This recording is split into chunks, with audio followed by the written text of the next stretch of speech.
y bienvenidos a un nuevo video con más contenido médico. Les habla Naelis Abreu y el día de hoy hablaremos de un tema muy importante y muy interesante, de las generalidades del ECD o enfermedades cerebrovasculares. Pero antes debemos hablar de la anatomía fisiológica del cerebro, ya que es el principal órgano afectado en esta enfermedad. Este es un tema muy complejo, por lo tanto vamos a generalizar de manera que lo podamos entender. Comencemos. El encéfalo y la médula espinal se encuentran en la cavidad craneal rodeadas por el cráneo y cubiertas por tres membranas protectoras llamadas meninges y denominadas dura madre, aracnoides y pia madre. Entre la aracnoides y la pia madre se encuentra el espacio sucaranoideo, que contiene líquido cefalorraquídeo. El encéfalo se divide en tres partes principales: el cerebro, el cerebelo y el tronco del encéfalo. El cerebro constituye la mayor parte del encéfalo y permite la percepción sensorial y controla acciones motoras voluntarias. Es el lugar donde llegan todas las señales emitidas por los otros órganos y procesa toda información del interior y el exterior del organismo. El cerebro se divide en dos hemisferios. Estos hemisferios a su vez están formados por pliegues separados por cisuras que separan a los hemisferios y a su vez a los lóbulos cerebrales. El cerebro tiene 4 lóbulos principales, que se denomina según el hueso que los rodea: lóbulo frontal, lóbulo parietal, lóbulo temporal y lóbulo occipital. El cerebelo está ubicado en una posición posterior inferior, detrás del bulbo raquídeo y protuberancias. Influye en el ajuste de actividades motrices y participa en la regulación de la postura, coordinación y equilibrio. Y por último tenemos el tronco del encéfalo.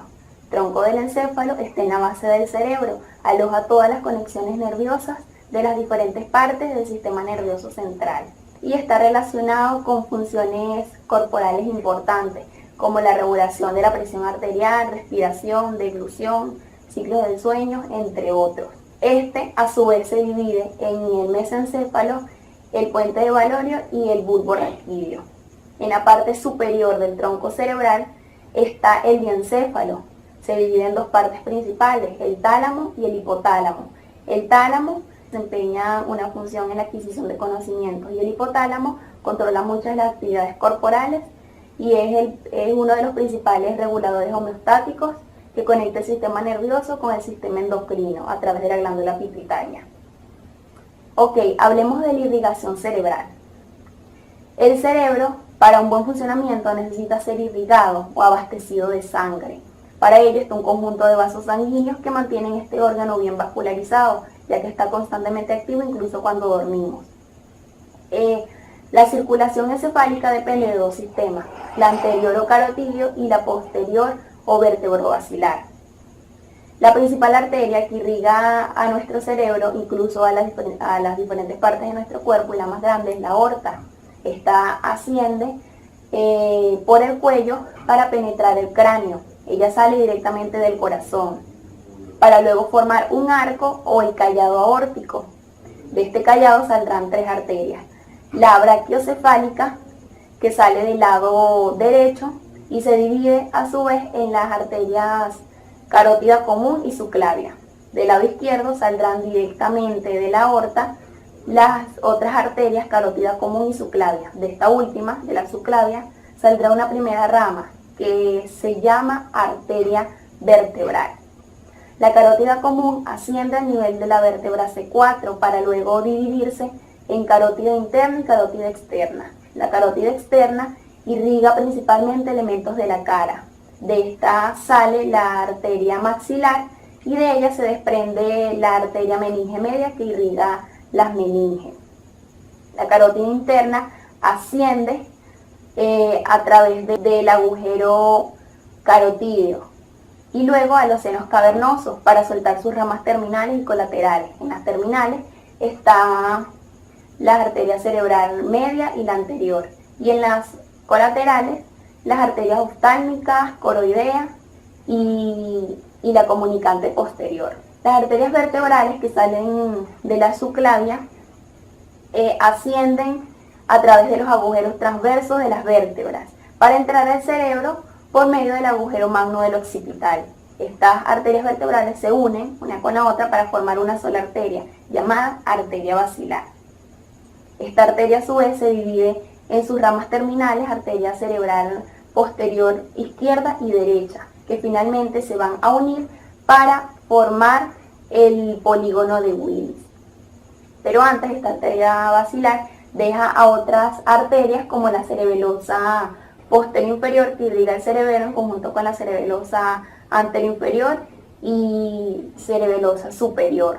Cada arteria vertebral va a dejar un ramo que va a formar la arteria espinal anterior, que a su vez tendrá una arteria espinal posterior. Hablemos del polígono de Willis. Este está formado por las arterias principales que reúnen la circulación anterior con la circulación posterior. Esta va desde la arteria basilar con sus ramas terminales, las arterias cerebrales posteriores izquierda y derecha, que a su vez dejarán las comunicantes posteriores que se unirán a la carótida, y de la carótida salen las arterias cerebrales anteriores, que se van a unir una con la otra por medio de la comunicante anterior, cerrando el ciclo y formando el polígono de Willis. Ahora bien, hablamos ya de la irrigación. Estas son las principales arterias que irrigan a nuestro cerebro. Ahora hablemos del ECV o enfermedades cerebrovasculares. Las enfermedades cerebrovasculares comprenden uno de los trastornos más frecuentes y devastadores a nivel en la asistencia neurológica de urgencia, que engloban a todos los trastornos transitorios y permanentes que se producen en el encéfalo y que implican los vasos sanguíneos. El ECV se define como un déficit neurológico a una causa vascular focal. Es una anomalía del cerebro que es resultado de un proceso patológico en los vasos sanguíneos, ya sea por la obstrucción de la luz, por émbolos o trombos, por una ruptura de un vaso o por trastornos que alteren la permeabilidad de las paredes vasculares y la viscosidad de la sangre. El ECV se divide en dos: ECV isquémico y ECV hemorrágico. El ECV isquémico, aquí hay una interrupción del flujo sanguíneo o una disminución de este, lo que conduce a una isquemia localizada en un área determinada. Generalmente las causas son la obstrucción de un vaso sanguíneo, lo que causa coágulos en la sangre, como vasoespasmos, trombosis y embolia, o una disminución del vaso sanguíneo, del flujo sanguíneo, perdón. El ECV isquémico se divide en tres: isquémico transitorio, isquémico estable e isquémico prolongado. El isquémico transitorio, aquí hay una breve interrupción en la irrigación focal que tiene una duración de menor a 24 horas, o incluso que generalmente se produce menor a 1 hora, en algunos casos puede superarla. Aquí el tejido cerebral no muere, suele ser reversible y no deja déficit neurológico permanente. El ECV estable, aquí el paciente se presenta con pocos o ningún cambio en el déficit neurológico, sobre todo durante las 24 horas de observación. Y por último, la isquemia prolongada. Aquí los síntomas del paciente progresan y se alteran o aumentan, lo que produce que el cuadro empeore o incluso puede aparecer una nueva clínica entre las 24 horas a 48 horas. ECV hemorrágico.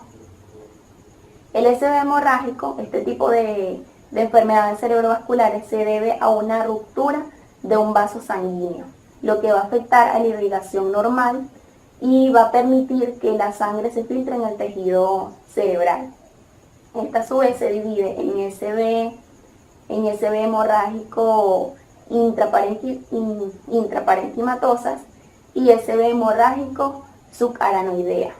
La intraparenquimatosa es una colección de la sangre en el tejido cerebral por una ruptura de un vaso sanguíneo, lo que generalmente es causado por malformaciones vasculares, hipertensión arterial, ingesta de drogas y en casos menores por tumores cerebrales y arteriopatías. Esta viene presentada con cefaleas intenso, déficit sensitivo, debilidad en brazos y piernas, pérdida transitoria de la conciencia, mareos, vómitos y en pocas horas puede ocasionar la muerte. Y por último tenemos hemorragia subaracnoidea. La hemorragia subaracnoidea es producida por una ruptura de un aneurisma saccular que viene acompañado de cefalea intenso y pérdida transitoria de la conciencia. Los síntomas de un SB varían según la localización del daño, obstrucción o ruptura, ya que cada zona del cerebro se encuentra irrigado por una arteria específica. Según las arterias que se encuentren comprometidas pueden presentarse hemiplagia, disartria, afasia, dificultad para entender, de la misma manera hemianoxia, hemianestasia, cefalea intenso, pérdida de la coordinación y del equilibrio, disfagia y disfonía. El proceso diagnóstico va dirigido principalmente a confirmar el diagnóstico y a descartar otras entidades clínicas que puedan ser similares. De la misma manera que identificar qué tipo de SB está presente, si es isquémico o es hemorrágico. Esto se debe realizar en el menor tiempo posible para indicar el tratamiento al paciente. Entre el proceso de diagnóstico incluyen historia clínica y evaluación médica, exploración neurológica y general, pruebas complementarias que siendo fundamentales las pruebas de neuroimagen, como la tomografía computarizada y la resonancia magnética nuclear.